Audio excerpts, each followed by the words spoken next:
So today, President Trump finally visited both North Carolina and California to assess the damages when it came to the hurricane and the wildfires. And it's good to finally see a leader that's willing to step up to the plate and actually take charge, right? Because obviously for the last 4 years we clearly didn't have that with Joe Biden. And it makes you question like what has Joe Biden doing? Like, was he actually running the country? Because I remember there was a interview with Mike Johnson a couple of days where he was talking about how he was speaking with he wanted to talk to Joe Biden, and for some reason he wanted to bring up the fact that he made an order that to stop energy or oil going to Europe, and Joe Biden didn't even remember it. Right, he was like, Mike Johnson was like, yeah, you did sign that. He couldn't remember it. So it makes you wonder, like, who's been actually running this country for the past 4 years? Because clearly it wasn't Joe Biden, right? So it's nice to finally see that we got some leadership, someone that's actually understands what's going on and has an idea of like how to help its everyday citizens. So like I said, President Trump visited North Carolina, and he came up with a couple of orders to make sure that he can help both North Carolina and California. So I got a couple of videos, and let's start with the one in North Carolina. I'm pleased to announce that under our leadership, the federal government will be surging housing solutions to the state that go beyond mere temporary hotel stays that ended up being very short term. The government wouldn't do it any longer, which is ridiculous. We'll marshal all available resources and bring back potable water and make your water and infrastructure dramatically more reliable very quickly. Today I'll also be signing an executive order slashing all red tape and bureaucratic barriers and permits to ensure the rapid reconstruction of the roads here in western North Carolina. We're going to go through a permitting process that's called no permitting, just get it done. That's the way they built them many years ago, I guarantee you that, right? I'm pleased to announce that under our leadership, the federal... So yeah, and that's the thing, right? The thing is about Trump, he understands government doesn't make your life easier, right? When government gets involved, it makes life a lot harder for you, right? Because there's so much red tape when it comes to just anything that government puts its hands on, right? Anything that's run by government is run inefficiently, it's unorganized, and it makes the life of people more difficult. That's why a lot of people want less government, because they run things very inefficiently. And you see that too.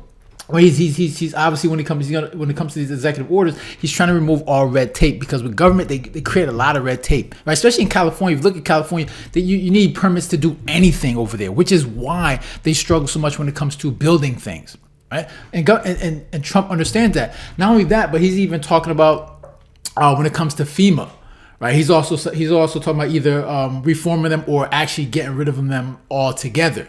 Because look, I don't think anyone ever has I've never heard any good things about FEMA. Every time you bring up FEMA, people have nothing but negative things to say about FEMA, right? Because clearly when it came to North Carolina, they weren't even ready. Like what they said they didn't have any money for them. And then when you look when you do the research, you find out, well, I think last year or something like that, they gave a lot of money to fund legal immigrants. So it clearly shows you that when it comes to these government entities, they are very inefficient. They're wasteful. They spend money. They don't know how to manage money correctly. They're very unorganized, and they don't understand what's going on. And the fact that Trump is talking about getting rid of FEMA, like, who's gonna miss it? And he wants to bring that power. When it comes to FEMA, he wants to bring that power back to the states, right? Because they have a better idea of like what's going on in their state and what they need to do, right? Especially if it has good leadership there. They imagine, instead of having FEMA, try to distribute the funds, if you need some federal assistance, like Trump wants to do, like if you need some federal assistance, maybe they'll give you some aid, and then you figure out what you want to do with it, instead of FEMA trying to allocate things, because when they do everything, it's just bogged down. Too much red tape. There's, like he said, yelling and fighting, like they don't know what to do. They have no idea how to get organized to make sure that resources go to where it's needed most. They don't know how to do that efficiently. So instead of having this entity, this government entity doing all this, just give money to the states and let them figure it out, right? Assuming that they're making sure that they're actually going to put that money to good use. So he understands, like, it's wasteful to have these government entities when they don't know how to run efficiently. And FEMA, if he gets to, and Doge, and then Doge is gonna look into that, right? He's probably gonna have Doge look into it and try to come up and see if we actually need FEMA, right? And more than likely, we probably don't, because, like I said, no one ever has a good thing to say about FEMA.